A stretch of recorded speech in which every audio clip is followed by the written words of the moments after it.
বাংলা ব্লকেটের মধ্য দিয়ে নতুন মাত্রা পায় ২৪-এর কোটা আন্দোলন। ১১ জুলাই আইন শৃঙ্খলা বাহিনীর সাথে প্রথমবার শিক্ষার্থীরা জড়ায় সংঘর্ষে। জুলাই অভ্যুত্থানের রসদ জোগাতে নেপথ্যে কাজ করেছেন রাজনৈতিক কর্মীরাও। ছাত্রদলের বহু কর্মীর আত্মত্যাগে আসে রক্তে ভেজা সাফল্য। আমাদের দুইজন ভাই শাহাদাত বরণ করেন, এর মধ্যে একজনের মাথার খুলি উড়ে যায়। তো তার 2 থেকে 3 মিনিটের মধ্যে আমি নিজেও গুলিবিদ্ধ হই। প্রতিবারই সেম পজিশনে সেম ভাবেই আমি আগাইছি, আমার পিছনে অনেকে আগাইছে। কেউই জানতো না যে আমি এখান থেকে বেঁচে ফিরবো কিনা। যুক্তরাষ্ট্রের জন্মসূত্রে নাগরিকত্ব বাতিলের আদেশ আদালতে স্থগিত। নির্বাহী আদেশটি দিয়েছিলেন মার্কিন প্রেসিডেন্ট ডোনাল্ড ট্রাম্প।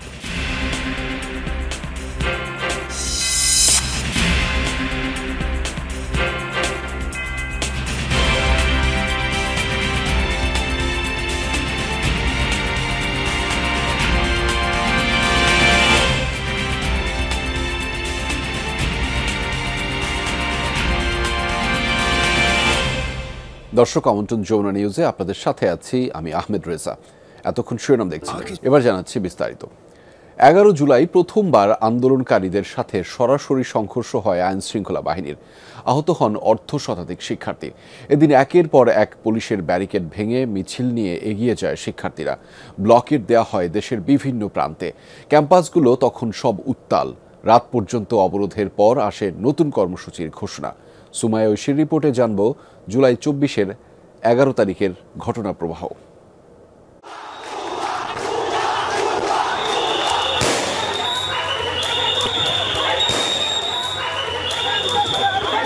কোটা সংস্কার আন্দোলন ততদিনে ছড়িয়েছে সারা দেশে। ১১ জুলাই বিকেলে সবার দৃষ্টি আটকে যায় কুমিল্লা বিশ্ববিদ্যালয়ের এই সংঘর্ষে। এদিন শিক্ষার্থীরা ঢাকা চট্টগ্রাম মহাসড়ক অবরোধ করতে গেলে পুলিশের সঙ্গে হয় বাকবিতণ্ডা। ঘটনা গড়ায় ধাওয়া পাল্টা ধাওয়ায়। ফাঁকা গুলি, টিয়ার শেল আর লাঠিচার্জে এদিন আহত হয় অর্ধ শতাধিক শিক্ষার্থী। এটিই ছিল ২০২৪-এর কোটা আন্দোলনে প্রথম পুলিশ শিক্ষার্থীর মুখোমুখি সংঘর্ষ। কেমন ছিল সেদিনটা? বিগত সরকারের প্রতি যে ক্ষোভ ছিল, সেখানে সব দলমত নির্বিশেষে সবাই একসাথে আন্দোলনটা করেছে। তাদের একটা লক্ষ্য ছিল যে এই যে ৫০ থেকে ১০০ জন আছে তাদেরকে যদি কোনোভাবে পিটিয়ে রাস্তা থেকে সরিয়ে দেওয়া যায় তাহলে কুমিল্লার আন্দোলন মোটামুটি স্তব্ধ হয়ে যাবে। কুমিল্লার এই ক্ষোভ ছড়িয়ে পড়ে অন্যান্য ক্যাম্পাসেও। দুপুর থেকেই বিভিন্ন হল ও বিভাগের মিছিল নিয়ে কেন্দ্রীয় গ্রন্থাগারের সামনে জড়ো হতে থাকে ঢাকা বিশ্ববিদ্যালয়ের শিক্ষার্থীরা। অন্যদিকে মধুর ক্যান্টিনের সামনে একত্রিত হয় ছাত্রলীগের নেতাকর্মীরাও। ঢাকা বিশ্ববিদ্যালয়ের শিক্ষার্থীদের সাথে যুক্ত হয় অন্যান্য ক্যাম্পাসের শিক্ষার্থীরাও। শুরু হয় মিছিল। উদ্দেশ্য শাহবাগ সহ গুরুত্বপূর্ণ মোড়ে আবারও ব্লকেড। রমনার দিক থেকে ব্যারিকেড ভাঙতে ভাঙতে এগিয়ে আসে জগন্নাথ বিশ্ববিদ্যালয়ের শিক্ষার্থীরা। কাঁটাবনের রাস্তা ধরে যোগ দেয় ঢাকা কলেজের শিক্ষার্থীরাও। বিক্ষুব্ধ শিক্ষার্থীদের আর আটকে রাখা যায়নি। মিছিলের স্রোত এগিয়ে যেতে থাকে ইন্টারকন্টিনেন্টাল থেকে বাংলা মোটর ও আশপাশে।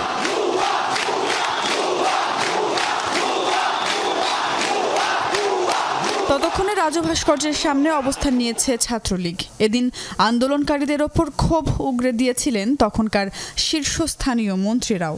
একটা লিমিট বোধহয় থাকে, তারা বোধহয় এগুলি ক্রস করে যাচ্ছে। অস্থিতিশীলতা সৃষ্টি করতে চায় তাহলে সরকারকে অবশ্যই আইন অনুযায়ী ব্যবস্থা নিতে হবে।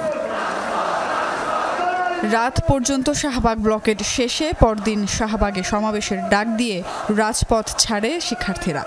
প্রতিটি রাজপথে, প্রতিটি রেল লাইনে শিক্ষার্থীরা বাংলা ব্লকেড কর্মসূচি অব্যাহত রাখবে।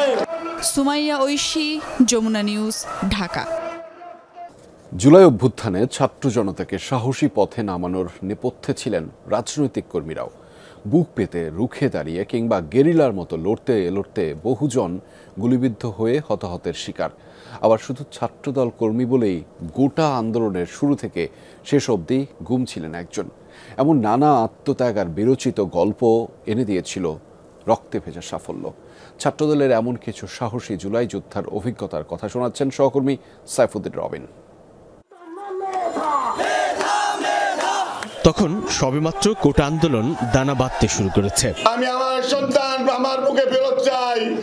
12 জুলাই নয়াপল্টনে বিএনপির কেন্দ্রীয় কার্যালয়ে সংবাদ সম্মেলন করে ঢাকা কলেজ ছাত্রদলের 1 নং সহসভাপতি আতিকুর রহমান রাসেলের সন্ধান চায় তার পরিবার ও সংগঠন। কোটা আন্দোলনের শুরুর দিকেই 1 জুলাই রাজধানীর আজিমপুর থেকে গুমের শিকার হন রাসেল। দলীয় নেতাদের সঙ্গে যোগাযোগ, আন্দোলনে অর্থ যোগানের মতো নানান তথ্য চেয়ে অন্ধকার প্রকোষ্ঠে আইন শৃঙ্খলা রক্ষাকারী বাহিনীর বিরুদ্ধে নির্যাতনের অভিযোগ রাসেলের। আমাকে বলতো যে তুই কার সাথে মিশোস, কার কাছে যাস, তোর আন্দোলনের তোদের টাকা কোথায় থেকে আসে, কিভাবে বন্টন হয়, তোরা আসলে বেসিক্যালি আন্দোলনটা তোদের মেনটেন্যান্সটা কে করে, কোথা থেকে আসে আন্দোলনের শখটা তোদের। 5 আগস্ট শেখ হাসিনার পতনের একদিন পর পূর্বাচল ঘেঁষা কাঞ্চন ব্রিজের কাছে ফেলে যাওয়া হয় ছাত্রদল নেতা রাসেলকে। মুক্ত পৃথিবীতেও মানসিক আর শারীরিক অসুস্থতা তাঁর সঙ্গী। 6 তারিখ অনেক রাতে আমাকে ওখান থেকে বের করে আরেকটা জায়গায় নিয়ে যায়। আমাকে গাড়ির মধ্যে বলে দেয় কারোর সাথে কোনো কথা বলবি না, 500 টাকা দিয়ে দিলাম, তোর মানি ব্যাগটা দিয়ে দিলাম, মোবাইল ফেরত দেওয়া হবে না। ওখানে নামার পরে তুই সরাসরি বাসায় চলে যাবি, পিছন থেকে গুলি করে দিবে, এনকাউন্টার করবে। এরকম আমার কাছে মনে হয়েছে। আমি অনেক ভয় পেয়ে যাই। আটকা উঠি, বলে যে শালা একদম গুলি করে দিব যদি পিছন দিকে তাকাস। বাংলাদেশের জনগণ জুলাইয়ের মাঝামাঝি থেকে নিজ ক্যাম্পাস ছেড়ে ঢাকা বিশ্ববিদ্যালয়ের ছাত্রদলের এই নেতা ছুটে যান বেসরকারি বিশ্ববিদ্যালয় শিক্ষার্থীদের মাঝে। স্লোগানে প্রকম্পিত করেন চারপাশ। মানবিক আর উদ্দীপ্ত আহ্বান আগস্টের উত্তাল দিনগুলোতে রণক্ষেত্রে পরিণত হওয়া চানখারপুর এলাকায় ছাত্র জনতার কাছে জোটবদ্ধ থেকে শেষ বিজয়ের ডাক।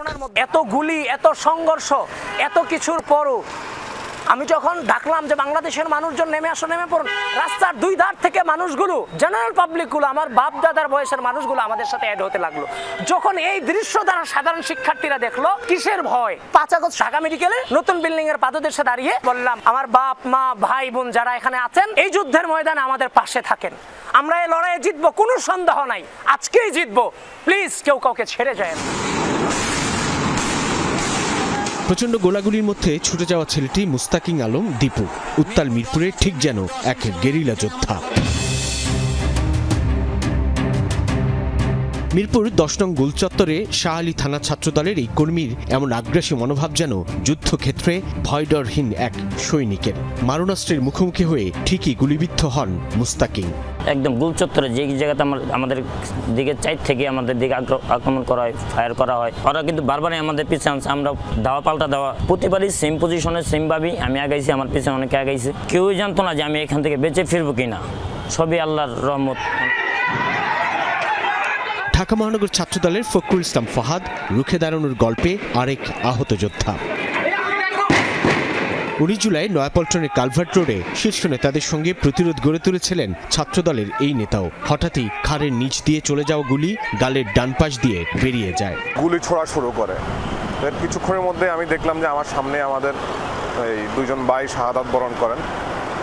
এর মধ্যে একজনের মাথার খুলি উড়ে যায়। তো তার 2 থেকে 3 মিনিটের মধ্যে আমি নিজেও গুলিবিদ্ধ হই। তো বুলেটটা আমার এই যে গালের ডান পাশ দিয়ে এখান দিয়ে ঢুকে গালের ডান পাশের চোয়ালের মাংস ভেদ করে বেরিয়ে যায় আর কি। তো হাসপাতাল কর্তৃপক্ষ আমার অবস্থা দেখে ওনারা আমাকে ট্রিটমেন্ট দিতে রাজি হচ্ছিলেন না। ওনারা বলতেছে এই রোগীকে বাঁচানোর পসিবিলিটি খুব কম। জুলাই অভ্যুত্থানে বিএনপি ও অঙ্গ সংগঠনের অসংখ্য নেতাকর্মী নিহত। পাশাপাশি ফাহাদের মতো নতুন জীবন ফিরে পাওয়া বহু আহত এখনো বয়ে বেড়াচ্ছেন দগদগে স্মৃতি, যাদের চরম সাহসে দেশ জনতার পরম মুক্তি মিলেছে বলে মনে করেন নেতাকর্মীরা। আসলে মরার জন্যই কিন্তু এই আন্দোলনে অংশগ্রহণ করছিলাম। স্বৈর শাসক চেপে বসেছিল, সেখান থেকে আসলে আমরা মুক্তি চাচ্ছিলাম। সাইফুদ্দিন রবিন, যমুনা নিউজ, ঢাকা। সংস্কারের নামে জনগণকে বিভ্রান্ত না করে দ্রুত নির্বাচনের দাবি জানিয়েছে বিএনপির সিনিয়র যুগ্ম মহাসচিব রুহুল কবির রিজভী। সকালে রাজধানীর নয়াপল্টনে দলের কেন্দ্রীয় কার্যালয়ের সামনে এক দোয়া মাহফিলে এসব কথা জানিয়েছেন তিনি। রিজভী বলেন, এখনও ফ্যাসিবাদের দোসররা রাষ্ট্রের গুরুত্বপূর্ণ দায়িত্বে রয়েছেন, যারা সুযোগ পেলেই আবারও ফুঁসে উঠবে। এসব দোসরদের বিচারে অন্তর্বর্তী সরকারকে দ্রুতই কার্যকর ব্যবস্থা নেওয়ার আহ্বান জানিয়েছেন রিজভী আহমেদ। দেশের অর্থনৈতিক অবস্থার কথা উল্লেখ করে তিনি গার্মেন্টস ও কলকারখানা চালু রাখতে প্রয়োজনীয় ব্যবস্থা নিতে সরকারের প্রতি আহ্বান জানিয়েছেন। বিএনপির সংস্কার বিরোধী নয় জানিয়ে তিনি আরও জানান, বিএনপি চায় সুষ্ঠু নির্বাচনের মাধ্যমে ক্ষমতায় পরিবর্তন ও গণতন্ত্রের পুনঃপ্রতিষ্ঠা। গণতন্ত্রের স্বার্থে, রাষ্ট্রের স্বার্থে, জনগণের স্বার্থে, তখনই সংস্কার করে সেই আইন প্রণয়ন হবে। এটাই তো গণতান্ত্রিক সংবিধানের নিয়ম। কেন এই জিনিসটা আপনারা জনগণকে বিভ্রান্ত করার চেষ্টা করছেন? এটা না করে আমরা যেটি বলেছি, জনগণের ক্ষমতা জনগণকে ফেরত দেন, এটাই সবচেয়ে বড় কাজ। ফেনীর পরশুরাম ও ফুলগাজীতে বানের জল কিছুটা কমলেও নতুনভাবে প্লাবিত হয়েছে সদর ও ছাগলনাইয়ার নিম্নাঞ্চলের বেশ কিছু এলাকা। আরও জানাচ্ছেন সহকর্মী সাইফুদ্দিন রবিন, এই মুহূর্তে তিনি আমাদের সাথে যুক্ত রয়েছেন। রবিন, একটু জানতে চাই, গত রাত থেকে তো নতুনভাবে বৃষ্টি হয়নি, তবে জলাবদ্ধতা মূলত ভোগাচ্ছে স্থানীয়দের। কি পরিস্থিতি দেখছেন আপনি সেখানে, এবং সেটি থেকে নিরসনে এবং তাদের ত্রাণ সরবরাহ পৌঁছে দিতে কোনো ধরনের ব্যবস্থা নেওয়া হয়েছে কিনা ইতিমধ্যে? রোজা, আপনি যেমনটি বলছেন যে বৃষ্টি হয়নি গতকাল রাত থেকে এবং আজ এখন পর্যন্ত, এবং সেটি বরং সুখবর বয়ে এনেছে বলা চলে, খানিকটা হলেও সুখবর না বলে বলা চলে যে আসলে স্বস্তি এনেছে।